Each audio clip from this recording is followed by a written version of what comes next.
Hello दोस्तों, कैसे हैं आप लोग। उम्मीद करता हूँ आप सभी ठीक होंगे। आज हम एक ऐसे रहस्य पर्दा उठाने वाले हैं जो सालों साल पहले दफना हुआ है। तो पृथ्वी पर जन्म लेने वाला पहला मानव कौन था और कैसे हुआ उसका जन्म। धरती पर जन्म लेने वाला पहला मानव कौन था, ऐसे सवाल अक्सर हमारे मन में आते हैं और जवाब चाह कर भी नहीं मिल पाता है।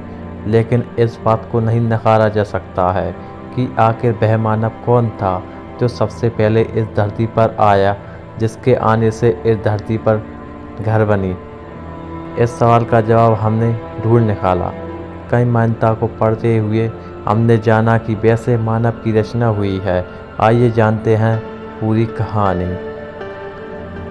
हिंदू मान्यताओं की माने तो हमारे संसार को ईश्वर ने ही कायम किया है, लेकिन अभी भी प्रश्न यह बना हुआ है कि इस युग के बाद किस तरह से मनुष्य जाति का जन्म हुआ। हम सभी जानते हैं कि भगवान ब्रह्मा सृष्टि के रचयिता हैं। वही हैं इस कुल के राजा जिन्होंने मानव की उत्पत्ति की है। कई धार्मिक किताबों और पौराणिक कथाओं के अनुसार भगवान ब्रह्मा के शरीर से एक उनकी जैसी हुबहू शक्ति उत्पन्न हुई, जिसे देखकर ब्रह्मा जी समझ नहीं पाए कि यह कौन है और इस तरह से अचानक उनके सामने कैसे प्रकट हुई। लेकिन यही प्रकृति का इशारा था जो ब्रह्मा जी ने समझ लिया, और यही शक्ति मानव संसार का पहला मानव बना। ब्रह्मा जी ने उनके जैसी दिखने वाली काया का नाम स्वयंभू मनु रखा, जो धरती पर पहला मानव कहलाया। भगवान ब्रह्मा ने 11 प्रजातियों और 11 रुद्र को उत्पन्न किया। तब अंत में उन्होंने स्वयं की शक्ति को 2 भागों में बांट दिया।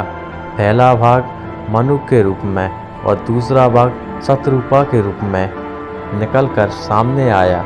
भगवान ब्रह्मा ने प्रजातियों को प्रकाश से, रुद्र को अग्नि से और अपने दोनों भागों को मिट्टी से बनाया।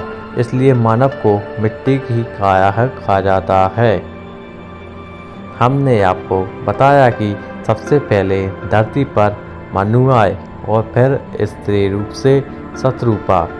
दोनों ने संसार की रचना की, इसलिए संपूर्ण जाति का नाम मानव पड़ गया, जिसे कई भाषाओं में माँ के नाम से ही जाना गया, जैसे संस्कृत में मनुष्य और अंग्रेजी में मैन।